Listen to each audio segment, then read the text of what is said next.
ابو بکر نے خواہش ظاہر کی کہ وہ مسلمان ہو جائیں۔ آپ صلی اللہ علیہ وسلم نے ان کے سینے پر ہاتھ پھیرا اور فرمایا اسلام لے آئیے۔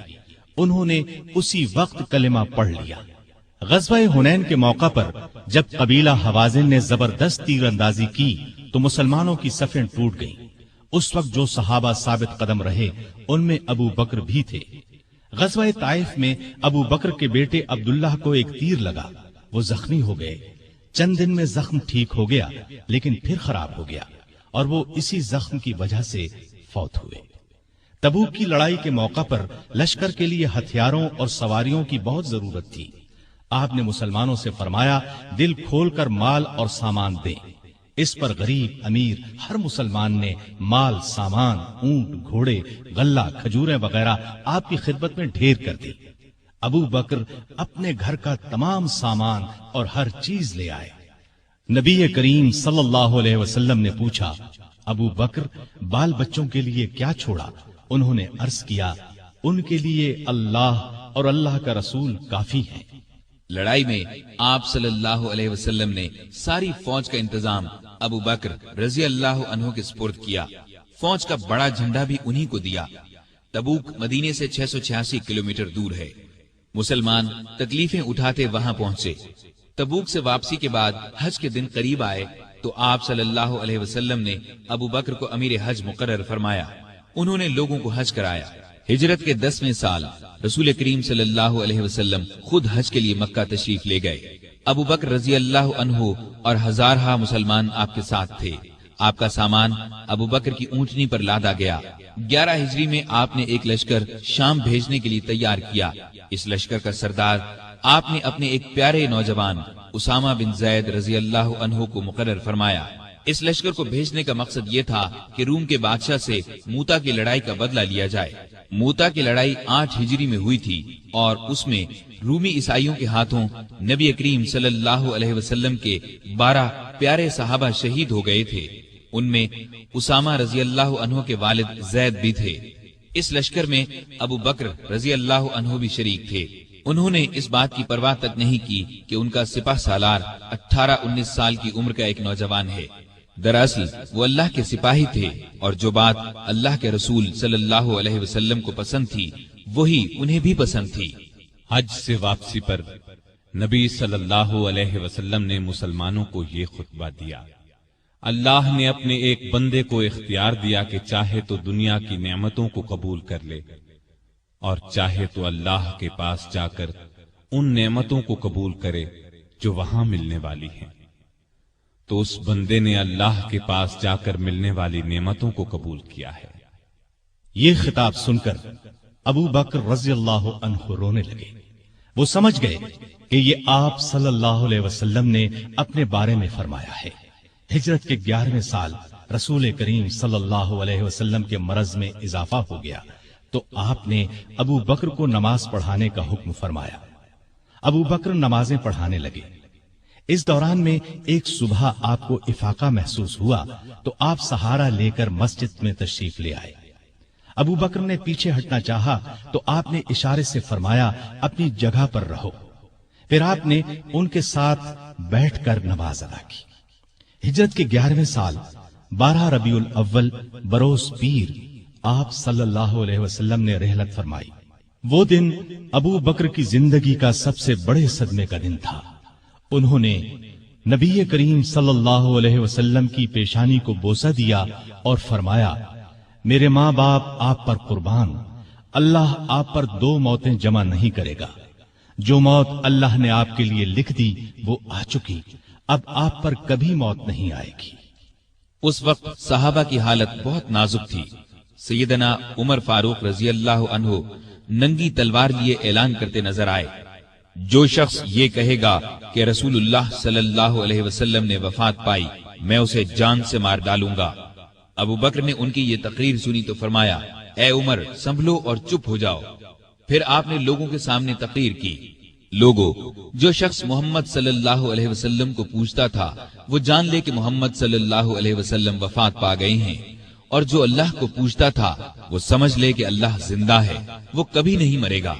ان الفاظ کے بعد آپ نے قرآن مجید کی یہ آیت تلاوت فرمائی، وما محمد إلا رسول قد خلت من قبله الرسل أفإن مات أو قتل انقلبتم على أعقابكم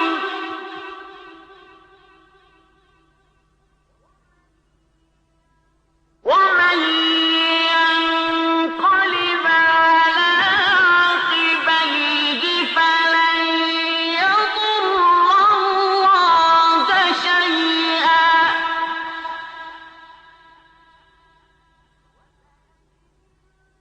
وسيجزي الله الشاكرين.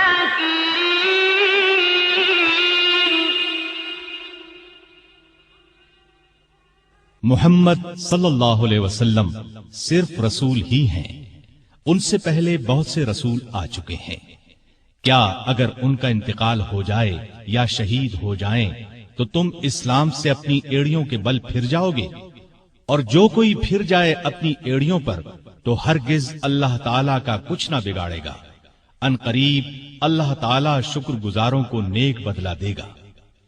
ابو بکر رضی اللہ عنہ کی تقریر سن کر لوگوں کو یقین آ گیا کہ رسول اللہ صلی اللہ علیہ وسلم واقعی ان سے جدا ہو چکے ہیں۔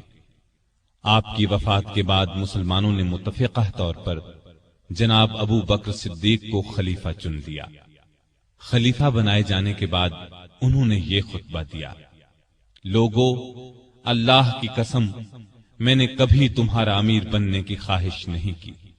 تم نے ایک ایسا بوجھ مجھ پر ڈال دیا ہے جس کے اٹھانے کی طاقت میں اپنے اندر نہیں پاتا، اور اللہ کی مدد کے بغیر اس کو نہیں سنبھال سکتا۔ میں تم سے بہتر نہیں، اگر سیدھے راستے پر چلوں تو میری مدد کرنا، اور اگر غلطی کروں تو مجھے درست کر دینا۔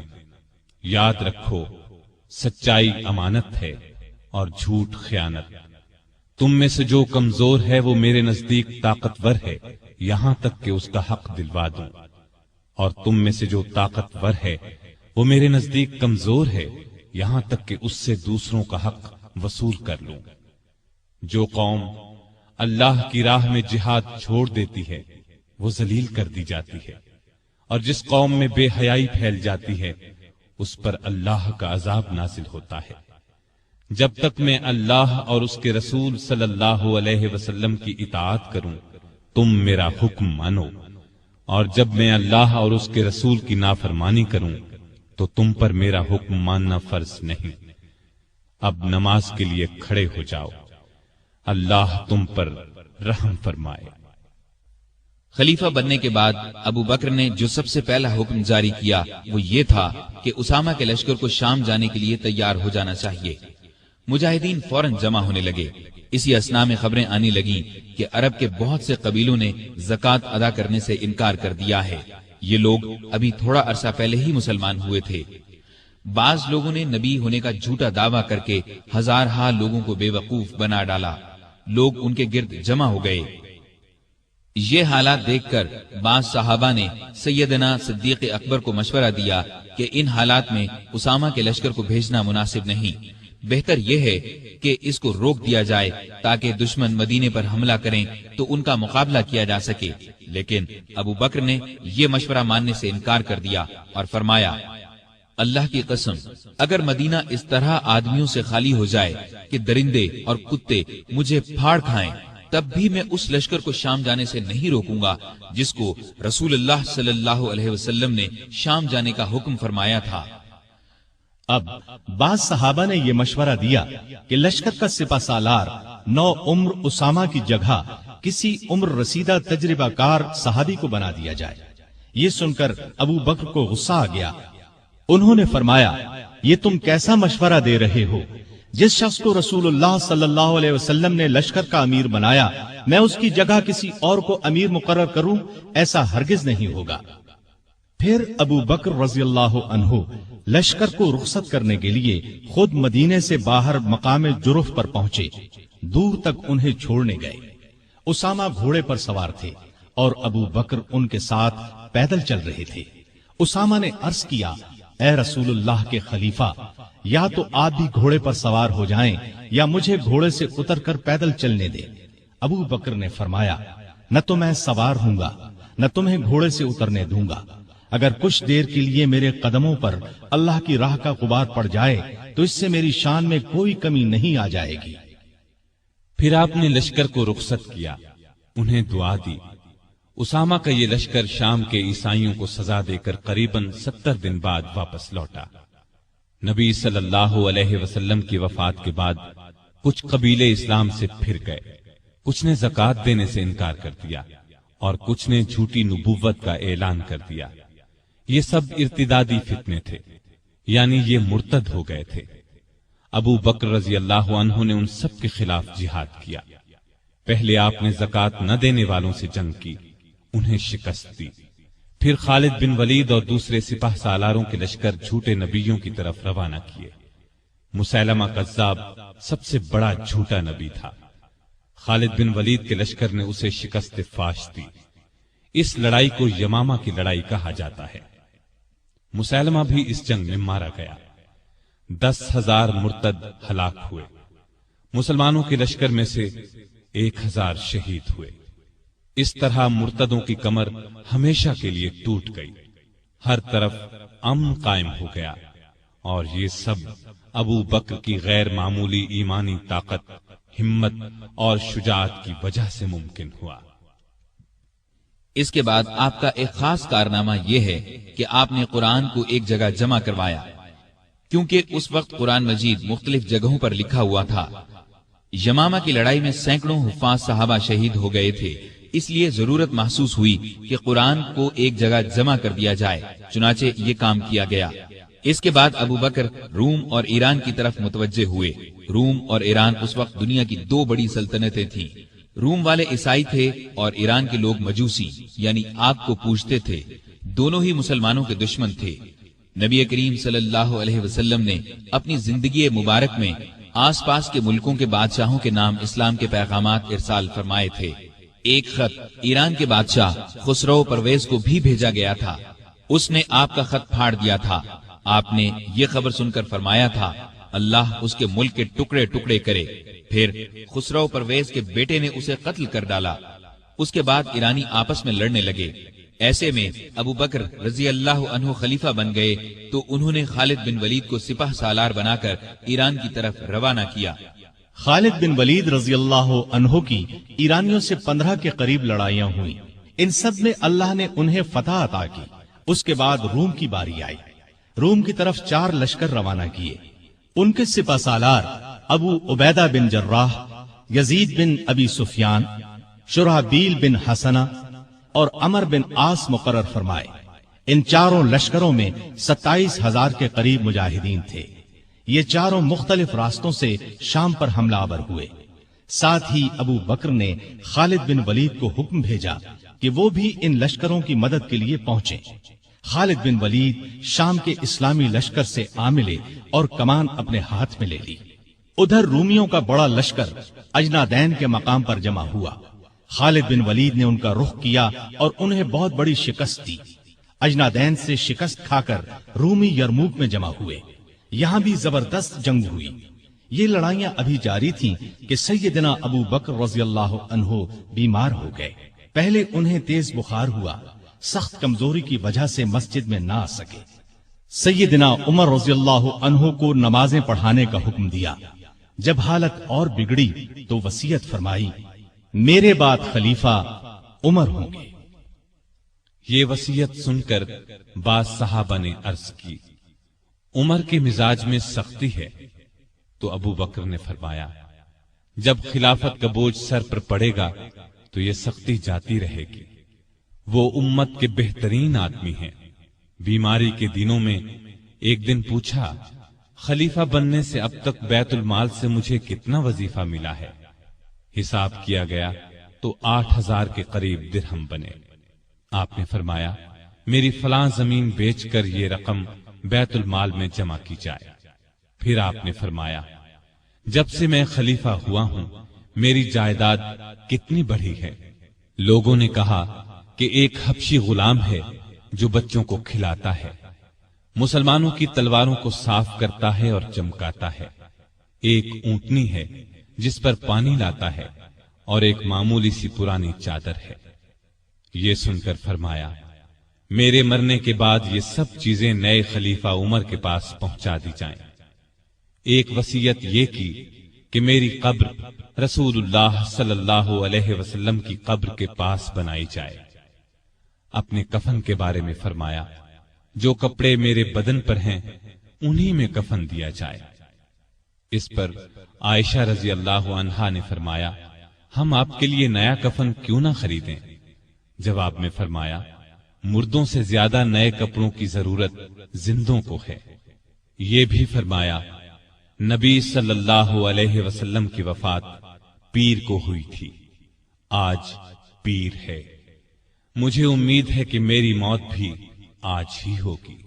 چنانچہ 22 جمادی الاخر ہجرت کے 13ویں سال پیر کے دن ابو بکر رضی اللہ عنہ اس دنیا سے رحلت کر گئے۔ کفن دفن ان کی وصیت کے مطابق ہوا۔ وفات کے وقت عمر 63 سال تھی۔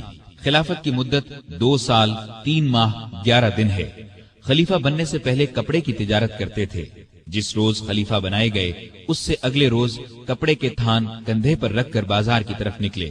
عمر نے دیکھا تو عرض کی اگر آپ تجارت کرتے رہے تو مسلمانوں کے کام کون سر انجام دے گا؟ اس طرح مسلمانوں کے مشورے سے آپ کا وظیفہ مقرر ہوا۔ یہ اتنا تھا جتنا ایک عام آدمی کا خرچ ہوتا ہے۔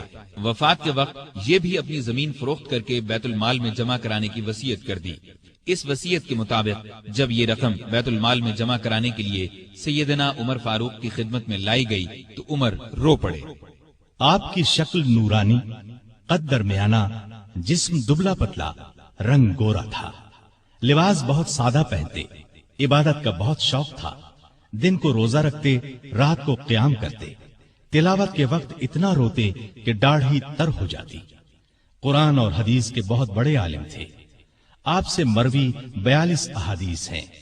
لکھنا پڑھنا بھی جانتے تھے۔ مختلف اوقات میں 5 شادیاں کی، 3 بیٹے اور 3 بیٹیاں تھیں۔ ان کے نام یہ ہیں عبداللہ، عبد الرحمن، محمد، اسما، عائشہ اور ام کلثوم رضی اللہ عنہم۔ گھر والوں سے بہت محبت کرتے تھے، لیکن سب سے زیادہ نبی کریم صلی اللہ علیہ وسلم سے محبت کرتے تھے۔ اس محبت کا الفاظ میں بیان ناممکن ہے۔ ہر وقت اپنی جان نبی کریم صلی اللہ علیہ وسلم پر قربان کرنے کے لیے تیار رہتے تھے۔ آپ صلی اللہ علیہ وسلم بھی ہر وقت انہیں اپنے ساتھ رکھتے، کوئی بات ان سے چھپا کر نہیں رکھتے تھے۔ آپ صلی اللہ علیہ وسلم کی خدمت میں صحابہ جڑ کر بیٹھتے تھے، لیکن ابو بکر کے لیے جگہ چھوڑ دی جاتی تھی۔ جب وہ اپنی جگہ پر آ کر بیٹھتے تو آپ ان کی طرف رخ کر لیتے تھے۔ آپ صلی اللہ علیہ وسلم فرمایا کرتے تھے ابو بکر تمام لوگوں میں مجھے سب سے زیادہ پیارے ہیں۔ آپ صلی اللہ علیہ وسلم نے کئی بار انہیں جنت کی بشارت دی۔ ایک مرتبہ فرمایا ابو بکر حوض کوثر پر میرے ساتھ ہوں گے۔ ایک مرتبہ نبی کریم صلی اللہ علیہ وسلم نے 10 صحابہ کے نام لے کر فرمایا کہ یہ جنتی ہیں۔ ان میں پہلا نام ابو بکر صدیق کا لیا۔ ابو بکر صدیق غریبوں اور محتاجوں کی بہت مدد کرتے تھے۔ اللہ کے راستے میں خرچ کرنے میں سب کو پیچھے چھوڑ دیتے تھے۔ اللہ کا خوف اس قدر تھا کہ حساب کے دن کا خیال آنے پر کانپ جاتے تھے۔ فرمایا کرتے تھے کاش میں ایک تنکا ہوتا، کسی کو کوئی بات کہہ دیتے تو فوراً اس سے معافی مانگ لیتے۔ لوگوں کو سلام کرنے میں پہل کرتے تھے۔ پرہیزگاری تو حد درجے کی تھی۔ ایک دن آپ کا غلام کھانے کی کوئی چیز لایا، آپ نے اس میں سے کچھ کھا لیا، لیکن کھانے کے بعد غلام نے آپ سے پوچھا آپ کو معلوم ہے کہ آپ نے جو کھایا ہے وہ کیا ہے؟ آپ نے فرمایا بتلاؤ یہ کہاں سے آیا ہے؟ اس نے بتایا کہ زمانہ جاہلیت میں ایک شخص نے مجھ سے کچھ منتر پڑھوایا تھا، یہ اس کی اجرت ہے۔ یہ سن کر ابو بکر نے اپنا ہاتھ منہ میں ڈالا اور جو کچھ پیٹ میں گیا تھا قے کے ذریعے سب کچھ باہر نکال دیا۔ مزاج میں بہت عاجزی تھی۔ خلیفہ بننے سے پہلے محلے والوں کی بکریوں کا دودھ دو دیتے تھے۔ خلیفہ بننے کے بعد بھی یہ معمول نہ چھوڑا، لوگوں کو بہت اچھی اچھی نصیحتیں کرتے رہتے تھے۔ فرماتے ہیں مصیبت کی جڑ انسان کی گفتگو ہے، عقل مند کی پہچان یہ ہے کہ وہ زیادہ باتیں نہیں کرتے۔ سچائی امانت اور جھوٹ بددیانتی ہے۔ کسی مسلمان کو حقیر نہ جانو۔ جس قوم میں بری باتیں عام ہو جائیں تو اللہ اس کو مصیبت میں ڈال دیتا ہے۔ ہر اچھے کام کے ثواب کا ایک اندازہ ہے، لیکن صبر کا ثواب بے اندازہ ہے۔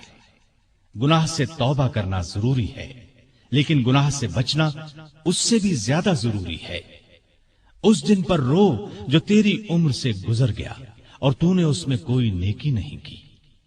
اللہ تعالیٰ اس وقت تک نفلی عبادت قبول نہیں کرتا جب تک کہ تم فرض ادا نہ کرو۔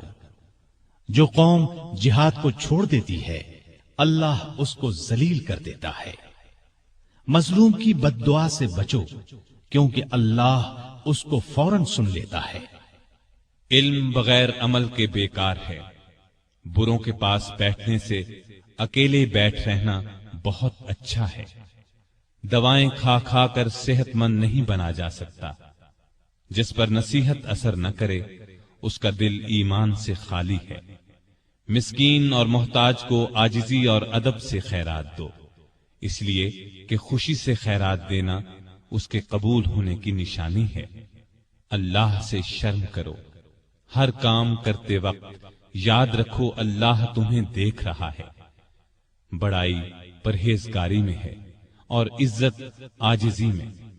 آپس میں بھائی بھائی بن کر رہو جیسا کہ تمہیں اللہ نے حکم دیا ہے۔